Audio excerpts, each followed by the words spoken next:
দুর্গাপুজো আর নারকেল নাড়ু একদম অবিচ্ছেদ্য ব্যাপার, তাই না? তো আজকের রেসিপিটা হচ্ছে ক্ষীর দিয়ে নারকেল নাড়ুর রেসিপি। পুরোটা না টেনে দেখো, ভীষণ ভালো হবে। তো বাড়িতে নারকেল পাড়া হয়েছিল, দেখতেই পাচ্ছ কতগুলো। সেই নারকেলগুলো দিয়ে তার কিছু আমরা অন্য অন্য লোকদের দিই, আর বাকি আমরা নাড়ু টাড়ু বানাই। তো এই প্রথম দফার নারকেল নাড়ু কালকে বানিয়েছিলাম। তো নারকেল নাড়ু রেসিপিটা পুরোটা দেখিয়ে দিচ্ছি, দাঁড়াও। তো নারকেল নাড়ু খেতে সবাই ভালোবাসি, কিন্তু ক্ষীর দিয়ে নারকেল নাড়ু বানানোটা তো একটু কঠিন ব্যাপার মনে হয়, কিন্তু কঠিন একদমই না। তো প্রথমে যেটা করতে হবে সেটা হচ্ছে আগে থেকে এই যে দেখতে পাচ্ছ নারকেল কুড়িয়ে আমি ফ্রিজে রেখে দিয়েছিলাম আগের রাত্রে, ডিপ ফ্রিজে। তারপরে নামিয়ে ডিপ ফ্রস্ট করেছি। ডিপ ফ্রস্ট করার পরে যেটা করেছি, হাতে করে দোলে দোলে চিনি মাখিয়ে রেখেছি। কতটা চিনি না, যদি ধরো 3 কাপ নারকেল কোড়া হয় তাহলে 2.5 কাপ মতো চিনি, ঠিক আছে, বা 2 কাপও চিনি দিতে পারো।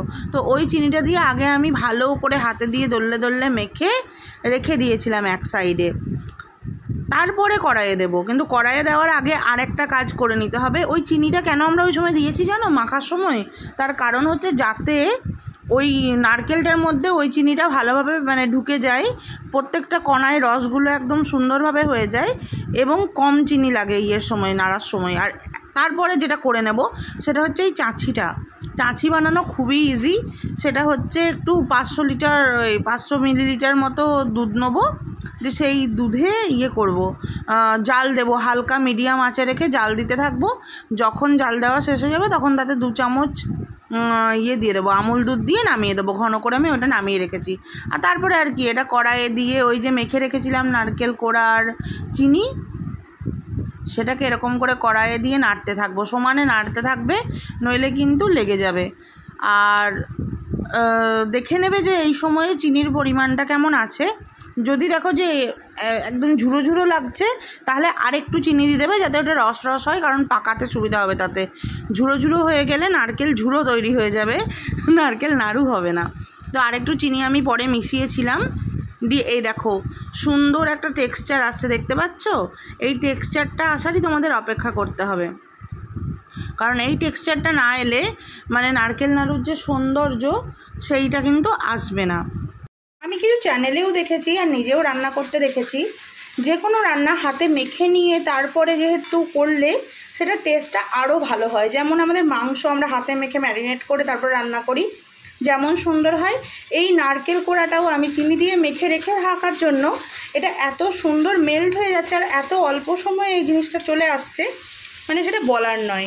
যখন প্রায় এরকম পাক হয়ে আসবে, দেখো পাকটা দেখাচ্ছি আমি, মানে এবার আর কি গুঁড়োটা মানে এই যে মন্ডর মতো হয়ে আসবে, তখন এরকমভাবে 3টে এলাচকে হালকা গুঁড়ো করে দিয়ে দেবো, দিয়ে ভালো করে নেড়ে দেবো।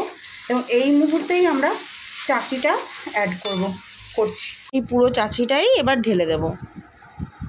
দেখতেই পাচ্ছ চাঁচির এই টেক্সচারটা কি ভালো। আচ্ছা, দুধের সর খেতে কে কে ভালোবাসো জানিও। এই যে দেওয়ার পরে দেখছো কালারটাই চেঞ্জ হয়ে গিয়েছে। আর এইভাবে আর বেশিক্ষণ পাক করবে না, তাহলে চাঁচির ফ্লেভারটা থাকবে না। অল্প কিছুক্ষণ পাক করবে, বাস নামিয়ে নেবে। এবার নামিয়ে নিয়ে একটা হালকা জলের বাটি, হাতে একটুখানি ঘি নেবে, কারণ হচ্ছে নইলে নারকেল নাড়ু কিন্তু গোল করা যাবে না। এই মা, আর ওইটাতেও একটু ঘিটা পড়ে গেল, ভালোই হলো, তো একটু ঘি দিতে হতো, আমি দিই, আর কেউ দেয় নাকি আমি জানি না। তো যাই হোক, হাতে ঘি নিয়ে দুটো হাতে ঠিক করে নিয়ে গোল গোল করে পাকিয়ে নেব। এই যে রেডি হয়ে গেল আমাদের আজকের নারকেল নাড়ু। তাহলে এবার দুর্গাপুজোয় নিজের হাতে এরকম ক্ষীরের নারকেল নাড়ু সবাই তৈরি করে নাও আর সবাইকে দিয়ে দাও, কারণ নারকেল নাড়ু তো বিজয়ার একটা ভালো খাবার এবং গোটা পুজো জুড়েও একটা দারুণ খাবার। আমাদের ট্র্যাডিশনটা যেন হারিয়ে না যায়। তো চলো, ভালো থেকো, ভালো রেখো, আর আমার চ্যানেলটা সাবস্ক্রাইব করে দিও, আমার চ্যানেলটাকে বড় হতে সাহায্য করতে পারো। তো চলো, বাই বাই, স্টে টিউন, আর নারকেল নাড়ু খাও।